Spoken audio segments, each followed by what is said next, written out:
Hi. I'm gonna close the door. So, I am not a beauty YouTuber. I am not even a YouTuber. But I will still talk about some stuff while I get ready. I'm gonna be honest, there's not that many steps. So I'm mainly gonna speak. That's it. First, Bioderma. I'm just gonna show you the shit, like... See, this is what I use. I am such a fancy bitch. I know what I'm doing. I actually got into makeup and skincare and all of that pretty late on. Like, I remember when I was even in middle school, which now that I think about it, I think it's a little bit early because you're still kind of a baby at the time, but there was some girls, I remember they were doing the makeups. Pretty heavy makeup though. I feel like I had some phases where I would do it too, but it was mainly out of imitation. I was just following that, not really out of interest, to be honest. Even in high school, like, I was doing strict minimum, like, just so that I wouldn't feel like I was looking like shit. I was never really feeling very pretty. I started getting okay with myself, I think, when I moved to Korea. It was kind of a boost for my confidence because I was the only foreigner. And I don't know, my Korean classmates, they really had that way of how would you say that?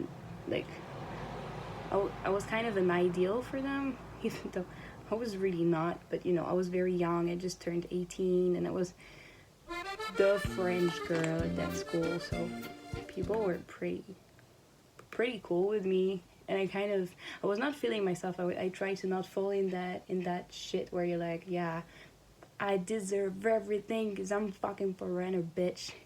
No, I was still like, okay, no, I don't deserve all that love and all that kind of nonsense. I didn't deserve all of that. But in a way, you're also like, okay, maybe I'm kind of pretty. Maybe I look kind of okay. This on my face is Effet Clair Duo. From La Roche-Posay. Don't think you guys care, but whatever.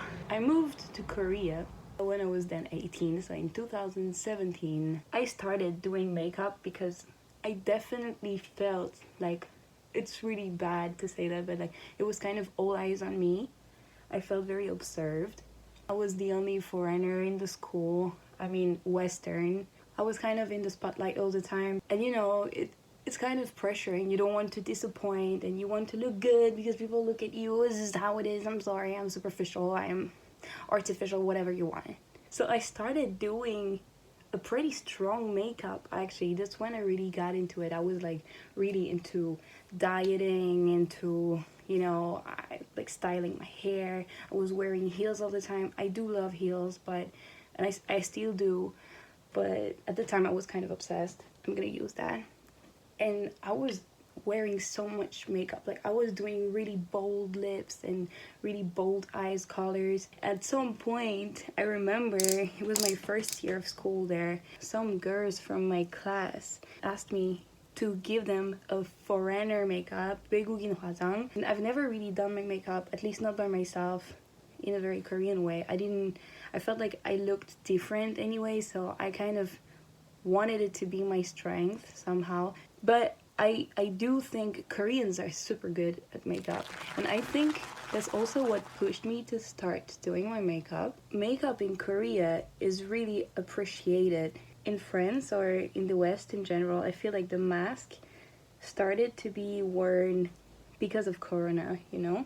But in Korea, I've always seen my classmates wearing a mask. Some of them I've never known their face. Sometimes they would wear a mask because, and you would ask like, why are you wearing a mask? Are you sick or whatever?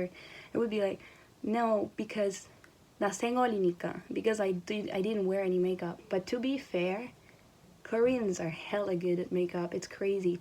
Boys and girls. I have one of my best friend. His name is Gyu-hwan, so he is a boy. And I've always known him with makeup on. I've seen him evolve as the years went by. He's getting really, really good. We met because we were on the same dance club. He was definitely going all out for all the performances, like on stage as a performer. At first I was doing my own makeup, and you know, when you're far away, people need to see you, so your makeup is definitely like bigger. That's not like, you definitely have a 무대 화장 and 일생 화장. It's like a routine makeup, and then you have your performance, like your stage makeup, which can be pretty different. His stage makeup was always on point. The other guys from my team, they would not necessarily wear makeup on the daily. They would actually really enjoy getting their makeup done when we would have some performances or stuff like that. It's really funny because in Korea there is all this thing about being like, you know, sangnamja, like a real man, but at the same time they take care of themselves and of the way that they represent themselves so much more than we can do in the West. Like a lot of my Western friends, they wouldn't see makeup in the same way. They would see it in a very feminine way. But Korean guys, for them it's very important to look good, for real, and they don't see it as being feminine. They really see it as being good looking, and I think that's pretty awesome. That's pretty cool, and they're pretty damn good at it. I was doing my makeup for a while alone for when I was going on stage and stuff like that, not really on TV or whatever. But then I started being on TV and doing photo shoots, like as a model, and so people would actually do my makeup, and I was obsessed with it because, you know, you wake up, you get there, it's like hella early in the morning, they just touch your face, it just feels good. It's still always fun to get someone else doing your makeup because I'm always curious of like how they're gonna do it. I've watched them a lot actually. They have a very different way of doing makeups over there. If you look at some beauty YouTubers from America or wherever actually in the West, they do stuff very differently. And when I was seeing my makeup artist doing my makeup on set in Korea, it was really different, very interesting. They actually don't use blush much. I feel like in the Western culture we use like so much. We use bronzers, highlights and everything. They really don't there. They don't even use that much of eyeshadows or whatever. They really do light makeup but yet thick. Like, I don't know really how to explain it. And they don't really do full lips as well. Like, you know, overseas we tend to overline our lips. There they don't. They actually make them look pretty small. At least when I started as a singer, at the beginning it was really like they would just use gloss and then some pigments only like in the center of the lips, and mainly the bottom lips would be colored. They use a very light tones for the skin as well. In Europe and in America we don't do that. We actually tend to look super yellow sometimes. Like, it's getting better, but there was, you know, pumpkin. I think in 2020, so last year, I started to really get more and more confident in my natural self, because I feel like I kind of became obsessed with like the way I could look with makeup and with my hair done, and you know, like there was some point I wouldn't leave my house without any makeup. I started to work as a kindergarten teacher, and there obviously you don't wear makeup, but I started working as that when COVID started as well, so you had to have a mask all the time anyway, so I was kind of like, whatever, makeup, no, I don't need it. I always had this routine as well. When I have like a TV show, when I have a concert, or when I have a modeling photo shoot, I just wouldn't use makeup for at least 3-4 days before, because I knew that would be a lot of makeup, so I would just let my skin rest a bit. But yeah, in 2020 I stopped makeup. Like, I would just wear makeup for parties, and sometimes I would even go to the club without, like, with my bare face. I know, COVID in the club, woo, that was Korea. They handled it way better, because I have COVID. I started also not wearing a bra in 2020. Those stuff were really making me feel vulnerable, I think, at some point in my life. If it was before, I would have felt very vulnerable and naked, but I actually started feeling very confident in it. I didn't feel it as being exposed. I felt it as being true. And I know it's not the truth for every woman or for everyone. A lot of people feel more comfortable with a bra. A lot of people feel like the makeup is actually a way to express themselves in, like, in whatever personality they have. But for me, it was also like just showing me like that's just who I am. And at that time, I started hanging out with a lot more people. I got into an exchange student community, so I was all the time with people. It was crazy. It was crazy fun though. And we were having a lot of parties and we were living together. I don't like what I'm doing. You cannot look good all the time when you're getting that fucked up. Like when you're hangover, I'm sorry, but that's not when you're the prettiest, alright? I was like, you know what? Fuck makeup. And a lot of the girls were not wearing makeup, were not wearing bras. And I think because I was always with that many people, I was meeting new people all the time, but I was also living with the same people.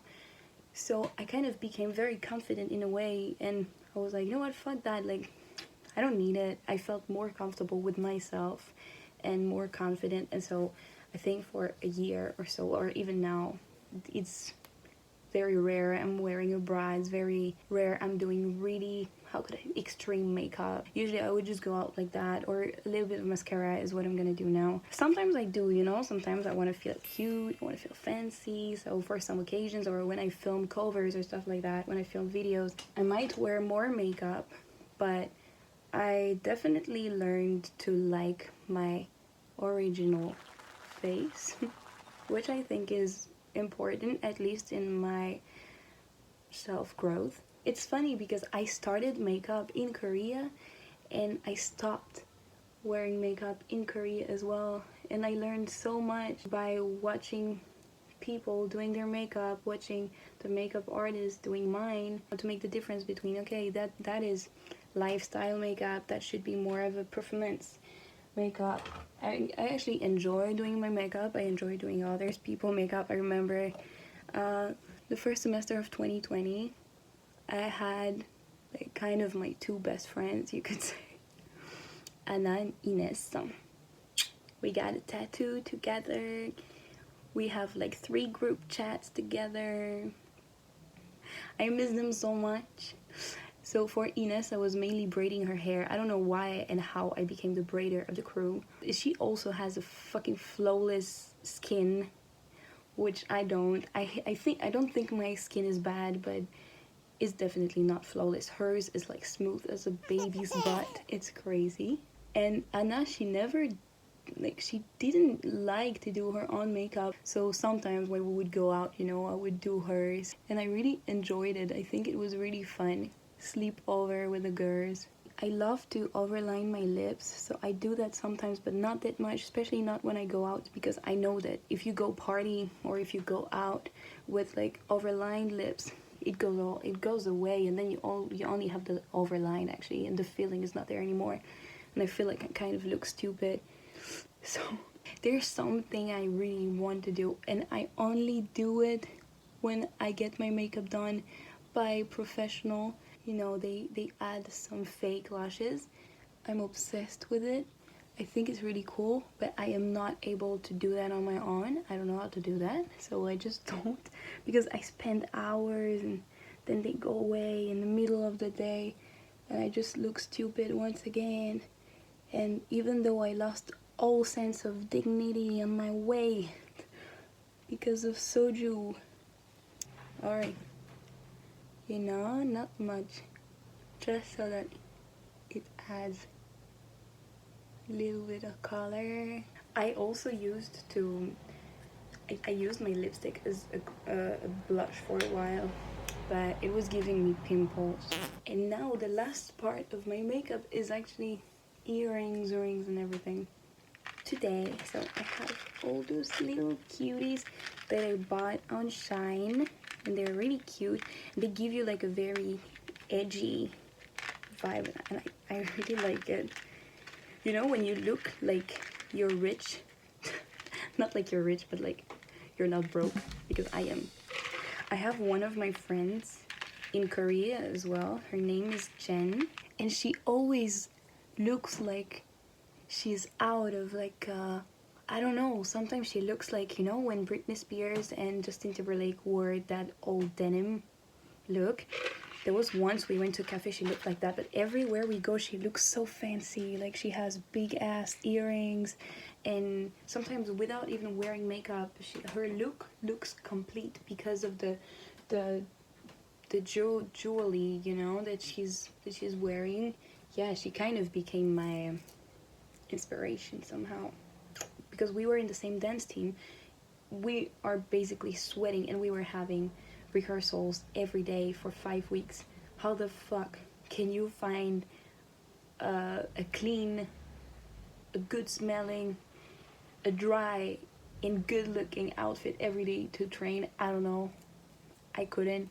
She's amazing. And girls, don't forget that makeup, lights, and angles, and also Photoshop makes you look really good. Those are impossible standards. No one can look perfect. For real. I don't think Kendall Jenner looks good with like shitty lamp over her head, no makeup, and the camera here. I don't think she looks perfect. She probably looks amazing, but she doesn't look perfect. So this is me. My album is out on Spotify. I hope that you can go and check it out. The music videos will be out pretty soon as well on YouTube. If you have more questions and more stuff you want to know about Korea, about my lifestyle, whatever, you can just ask, and I will make a new video pretty soon. Thank you. Bye bye bye.